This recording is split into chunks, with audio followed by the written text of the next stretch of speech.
गीता में श्री कृष्ण ने बहुत बड़ी बात कही है कि यदि आप धर्म करोगे तो आपको ईश्वर से मांगना पड़ेगा, लेकिन यदि आप कर्म करोगे तो ईश्वर को आपको देना पड़ेगा। इसी संदर्भ में हम एक कहानी सुनते हैं। मिट्टी ने मटके से पूछा, मैं भी मिट्टी तू भी मिट्टी, परंतु पानी मुझे बहा ले जाता है और तुम पानी को अपने में समा लेते हो। वह तुम्हें गला नहीं पाता, ऐसा क्यों? मटका हंसकर बोला, यह सच है कि तू भी मिट्टी है और मैं भी मिट्टी हूँ, पर मेरा संघर्ष अलग है। पहले मैं पानी में भीगा, पैरों से गूंथा गया, फिर चाक पर चला कुम्हार के। थापी की चोट, आग की तपन को झेला, संघर्ष झेलकर पानी को अपने में रखने की ताकत मैंने पाई। मंदिर की सीढ़ियों पर जड़े बर्तन ने मूर्ति के पत्थर से पूछा, भाई तू भी पत्थर मैं भी पत्थर, पर लोग तुम्हारी पूजा करते हैं और मुझे पैरों से रौंदकर बिना ध्यान दिए चलते हैं, ऐसा क्यों? मूर्ति के पत्थर ने उत्तर दिया, क्या तू मेरा संघर्ष को जानता है? मैंने इस शरीर पर कितनी छेनियों के प्रहार सहे हैं, मुझे कई बार घिसा गया है। मार और संघर्ष की पीड़ा को सहकर ही मैं इस रूप में आया हूँ। संघर्षों की भट्टी में तपकर ही जीवन स्वर्ण बनता है। तो इस कहानी से हमें इतनी बड़ी सीख मिलती है कि दोनों ही पत्थर हैं, चाहे वो मूर्ति हो चाहे वो नीचे पड़ा हुआ एक कंकड़ पत्थर हो, लेकिन जब किसी पर संघर्ष की वर्षा होती है तो उस संघर्ष की वर्षा से ही वो निखर के आता है। इसी प्रकार हम भी एक इंसान है और जो गवर्नमेंट जॉब पाने वाले लोग हैं वो भी एक इंसान हैं, लेकिन जब वो संघर्ष करते हैं तो उनको वो मंजिल उनकी मिल जाती है और जो संघर्ष नहीं करते हैं वो वहीं पर कल के दिन अपने आप को पाते हैं। तो इसी कहानी के साथ मैं नमस्कार करती हूँ आप सभी को और आपका स्वागत करती हूँ मेरे इस चैनल में।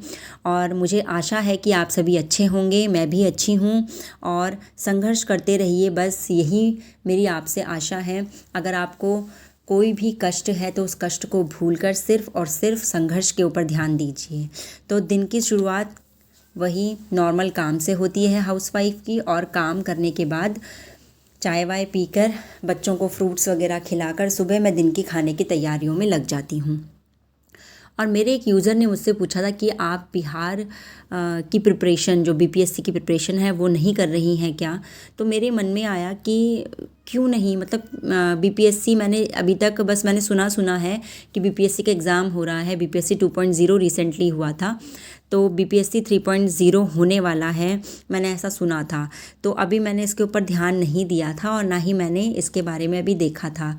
फिर मैंने सोचा कि अगर मैं तैयारी कर रही हूँ तो मैं अभी फ़िलहाल डीएसएसबी की पीजीटी और टीजीटी मैथ्स की तैयारी कर रही हूँ, तो तैयारी तो मेरी चल ही रही है। अगर इसका एग्ज़ाम उसके जैसा हुआ तो क्यों देने में क्या हर्ज़ है, एक और एग्ज़ाम दे के देखते हैं।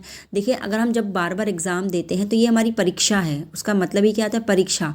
उस परीक्षा को देकर हमें ये पता चलता है, हम आकलन कर पाते हैं कि हम कहाँ स्टैंड करते हैं, हमारा कितना हमें आता है और कितना नहीं आता है। इसलिए फिर मैंने बीपीएससी का एग्ज़ाम पैटर्न देखा और एग्ज़ाम पैटर्न में मैंने ये देखा कि उसमें लैंग्वेज है फर्स्ट पार्ट में, इंग्लिश और हिंदी, जो भी आपको लैंग्वेज लेनी है, उर्दू बांग्ला जो भी, तो वो लैंग्वेज है। और इंग्लिश हिंदी ये लैंग्वेज हमारी डीएसएसबी में भी होती है। जनरल स्टडीज़ हैं, उसमें आपका रीजनिंग मैथ्स वगैरह आएगा, ईवीएस वगैरह, ज्योग्राफी, जो भी हिस्ट्री वगैरह होता है वो सब आएगा। तो ये सब हमारा डीएसएसबी में भी आता है। और पार्ट थर्ड जो है उसमें कंसर्न सब्जेक्ट आएगा, अगर आप मैथ्स से हैं तो मैथ्स, साइंस, हिंदी, इंग्लिश जिससे भी हैं। तो ये पूरा जो पैटर्न है वो pattern as it is DSSB की तरह है, क्योंकि डीएसएसबी में भी हिंदी इंग्लिश आता है और जनरल अवेयरनेस आती है, रीजनिंग मैथ्स आता है और साथ में कंसर्न सब्जेक्ट आता है। तो पैटर्न तो मुझे एज इट इज़ बिल्कुल वैसा ही लगा। तो मैंने सोचा मैं डीएसएसबी का, तो मेरा मेन फोकस डीएसएसबी है ही, तो मैं क्यों ना इसकी भी तैयारी साथ साथ में रखूँ। साथ साथ में एक दो मॉक अगर मैं इसके भी दे देती हूँ तो मुझे अंदाज़ा लग जाएगा कि पेपर किस टाइप का आएगा और इससे मेरे एग्ज़ाम को भी हेल्प मिलेगी डीएसएसबी को। तो इसलिए मैंने सोचा कि इसकी तैयारी भी की जाए। और रिसेंटली मैंने अभी देखा है कि इसके जो फॉर्म है वो आने ही वाले हैं, तो बच्चे बहुत ज़्यादा टेंस्ड हैं कि बीपीएससी की तैयारी हम कैसे करें। और स्पेशली जो हाउस वाइफ हैं तो उनको तो और ही टेंशन उनकी बढ़ जाती है कि अगर एग्ज़ाम आने वाले 1 से 1.5 महीने में हो गया तो हम कैसे तैयारी करें, कैसे मैनेज करें। बोलने के लिए तो बहुत सरल होता है, बहुत सारे यूट्यूब चैनल्स में बहुत सारे लोगों ने बोला है कि आपके पास संघर्ष करने के सिर्फ 40-50 दिन हैं, आप 10-10 घंटे पढ़िए, 12-12 घंटे पढ़िए, लेकिन वो 10 से 12 घंटे निकलने भी तो चाहिए। एक इंसान जो फ्री है, जिसे पढ़ाई के अलावा कोई और काम नहीं है, तो वो आराम से 10-12 घंटे निकाल सकता है। लेकिन जो एक गृहिणी है, एक हाउसवाइफ है, ऊपर से एक माँ है, तो उसके 10 से 12 घंटे कहाँ से निकलेंगे। वो चाहे कितनी भी कोशिश कर ले, जी जान भी लगा लेगी, तो पूरा घर संभालना है, बच्चे संभालने हैं, घर का काम, बच्चे, ये सब तो वो छोड़ नहीं सकती है ना। तो 10 से 12 घंटे निकालना कहीं से भी मुझे लगता नहीं पॉसिबल है, लेकिन हम संघर्ष कर रहे हैं और हम करते रहेंगे जितना हमसे हो पाएगा इन द सेंस ये नहीं है कि हमसे 1 ही घंटा निकल रहा है, हम कोशिश करेंगे हम 4 घंटे, 5 घंटे, 6 घंटे निकालें। हम कम सोएंगे, कुछ भी करेंगे, लेकिन हम कोशिश ज़रूर करेंगे। और मेरी आशा आप सबसे भी यही है कि आप सब भी कोशिश ज़रूर कर रहे होंगे। तो बस अगर आपको बीपीएससी की तैयारी आप कर रहे हैं और आपको पता है आपके पास बहुत कम समय है, तो इस टाइम को कैसे हम मैनेज करें। तो मैनेज करने के लिए आपको मैं वैसे तो नहीं कहूँगी कि 10 घंटे पढ़िए, 12 घंटे पढ़िए, क्योंकि पॉसिबल ही नहीं है एक हाउसवाइफ के साथ इतना टाइम निकालना। लेकिन सबसे पहली चीज़ आपको क्या करनी है, देखिए जिसने एक बार एग्ज़ाम दे रखा है, 2.0 का एग्ज़ाम दे रखा है, तो वो बहुत अच्छी बात है उसके लिए कि उसे एग्ज़ाम पैटर्न पता है, कैसा एग्ज़ाम आया था, और उसकी काफ़ी तैयारी पहले से होगी भी। ठीक है, तो पहले तो वो जितना भी उसने करा हुआ है उसको अच्छे से रिवीजन कर ले और उसके बाद थोड़ा एक्स्ट्रा पढ़े। अदरवाइज़ जो अभी फ़र्स्ट टाइम ही तैयारी कर रहे हैं, जैसे मैं अभी फ़र्स्ट टाइम फॉर्म भरूँगी 3.0 का बीपीएससी का, तो मेरी स्ट्रैटेजी यही है कि कंसर्न सब्जेक्ट का 80 मार्क्स का है, वेटेज काफ़ी अच्छा है, तो अपने सब्जेक्ट को पहले बहुत अच्छे से स्ट्रॉन्ग बनाइए। रोज़ का 2 घंटे तो कम से कम अपने सब्जेक्ट को आपको देने ही होंगे, 2 आवर्स डेली अपने सब्जेक्ट को। वैसे भी अपने सब्जेक्ट में हमारी थोड़ी कमांड होती ही है, लेकिन अगर हम 2 घंटे प्रैक्टिस के लिए देंगे तो उससे और अच्छी कमांड हो जाएगी। उसके अलावा जो है, हिंदी और इंग्लिश बहुत ज़्यादा टफ नहीं आता है। हिंदी और इंग्लिश को आप रोज़ हाफ एन आवर भी देंगे कि आधा घंटा हिंदी को, आधा घंटा इंग्लिश को, रोज़ के आप एक टॉपिक निकाल लीजिए।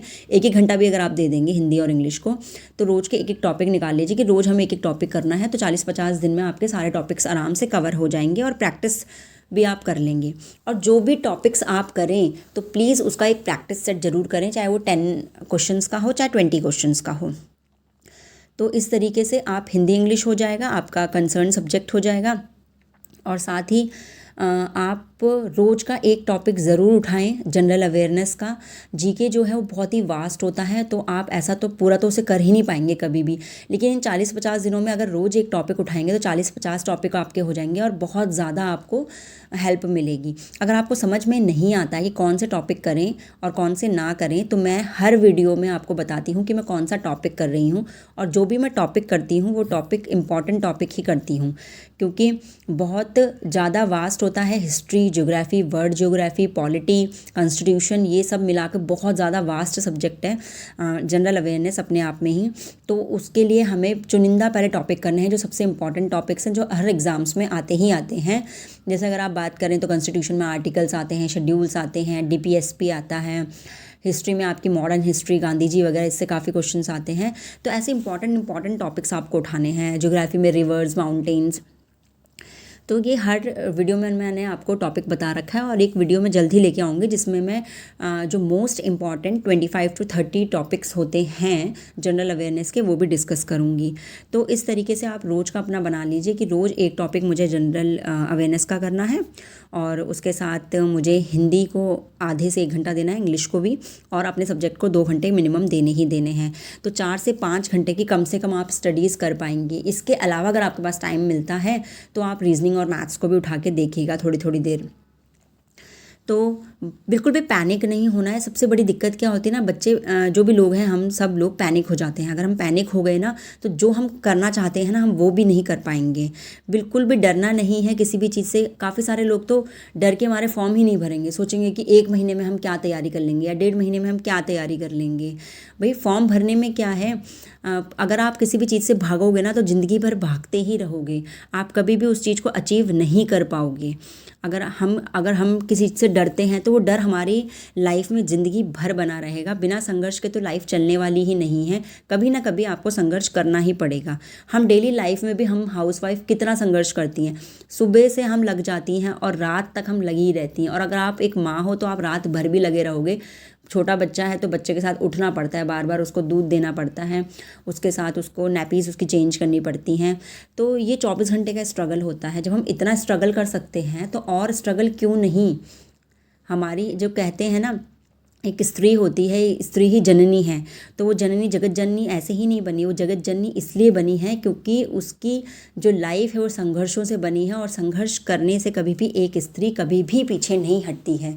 तो इसलिए आपको भी बिल्कुल और बिल्कुल अडिग रहना है अपने पथ पे, डरना नहीं है, फॉर्म ज़रूर भरना है और एग्ज़ाम ज़रूर देने जाना है।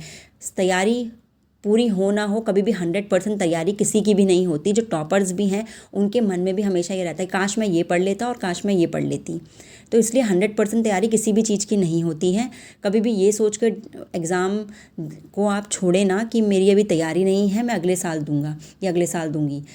तैयारी कंप्लीट कभी नहीं होती है। आप हमेशा कोशिश करते रहें और फॉर्म भरते रहें और एग्ज़ाम देने ज़रूर जाएँ।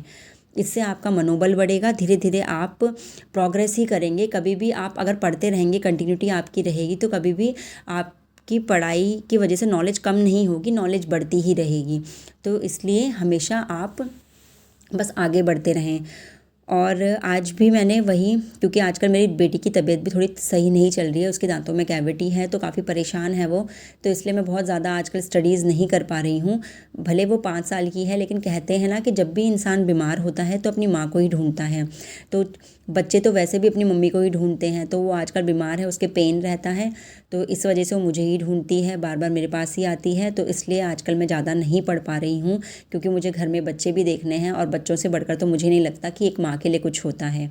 और आप खुद ही सोचिए, आज इतने बड़े होने के बाद भी, हमारे बच्चे होने के बाद भी, शादी होने के बाद भी, अगर हमें कभी कोई प्रॉब्लम आती है, कोई हमारी तबीयत ख़राब होती है, तो सबसे ज़्यादा हमें अपनी माँ ही याद आती है। तो बस आजकल मेरी बेटी को भी वही हो रहा है। तो आजकल मैं रात में ज़्यादा लेट नाइट नहीं पढ़ पा रही हूँ, 1-1 बजे तक नहीं पढ़ पा रही हूँ। मुझे उसी के साथ सोना पड़ता है 11 बजे के आसपास तक, क्योंकि वो बोलती है मम्मी मेरे साथ सो जाओ, मुझे चिपका के सुला दो, पेन हो रहा होता है। तो इसलिए फिर मैं उसके साथ सो जाती हूँ। रात में 1 घंटा ही दे पाती हूँ, ज़्यादा नहीं, क्योंकि बच्चे हैं तो सब कुछ है। बस यही सोच के मैं उसके ऊपर ध्यान दे रही हूँ आजकल। तो आज मैंने मैंडलीफ हिस्ट्री पूरी कर ली थी। जनरल अवेयरनेस में मेरी मैंडलीफ हिस्ट्री ख़त्म हो गई है, और वो कैब की थी, वो कैब का प्रैक्टिस सेट किया था। और रात में 1-1.5 घंटे ही मैंने अपना जो सब्जेक्ट है उसको दे पाई। मैं 1 घंटा ही दे पाई, ज़्यादा नहीं दे पाई थी। लेकिन फिर भी वही है कि बोलते हैं कि जब हम कोई चीज़, किसी चीज़ के लिए संघर्ष करते हैं ना, तो रास्ते में बहुत कठिनाइयाँ आती हैं। उन सभी कठिनाइयों को दूर करते हुए आपको आगे तो बढ़ना ही है। कठिनाइयाँ आएंगी, हम उसे पार ज़रूर कर लेंगे, आप सभी भी पार कर लेंगे। तो यही सोच के बस जीवन को हमेशा पॉजिटिव तरीके से जिए। कभी भी नेगेटिव थॉट्स अपने मन में आने दीजिए, क्योंकि अगर हम नेगेटिव थॉट्स हमारे मन में आएंगे ना, तो उससे हम डिमोटिवेट ही होंगे, कुछ नहीं पढ़ेंगे। हम सोचेंगे कि आज भी पढ़ाई नहीं हुई, अब कल भी नहीं होगी। तो वो धीरे धीरे हम क्या करेंगे ना, नेगेटिव होते जाएंगे। और नेगेटिविटी ना जल्दी इंक्रीज़ होती है। देखो, हम कुछ भी पॉजिटिव सुनते हैं ना, पॉजिटिविटी धीरे धीरे इंक्रीज़ होती है, लेकिन नेगेटिविटी बहुत जल्दी इंक्रीज़ होती है। और ऐसा करते करते कब हम डिप्रेशन में चले जाएंगे, हमें पता ही नहीं चलता है। तो ऐसा आपको बिल्कुल भी नहीं करना है, हमेशा पॉजिटिव रहना है। अगर आप दिन भर में लास्ट में जाके ये मत सोचिए कि आज मैंने ये नहीं किया, वो नहीं किया। आप ये सोचिए आज मैंने ये किया। क्योंकि अगर आप ये सोचेंगे ना, अरे मेरा ये भी छूट गया, वो भी छूट गया, मैं ये नहीं कर पाई, वो नहीं कर पाई, तो आप नेगेटिविटी की तरफ जा रहे हैं। और नेगेटिविटी आपको धीरे धीरे अपनी तरफ खींच लेगी, और इससे जो आप कर पा रहे हैं ना, वो भी नहीं कर पाएंगे। इसलिए आपको रात में ये सोचना है कि आज मैंने ये टॉपिक्स कर लिए। ये नहीं सोचना है कि ये छूट गया, ये सोचना है ये टॉपिक्स कर लिए और कल मैं कोशिश करूँगी कि इससे भी ज़्यादा करूँ।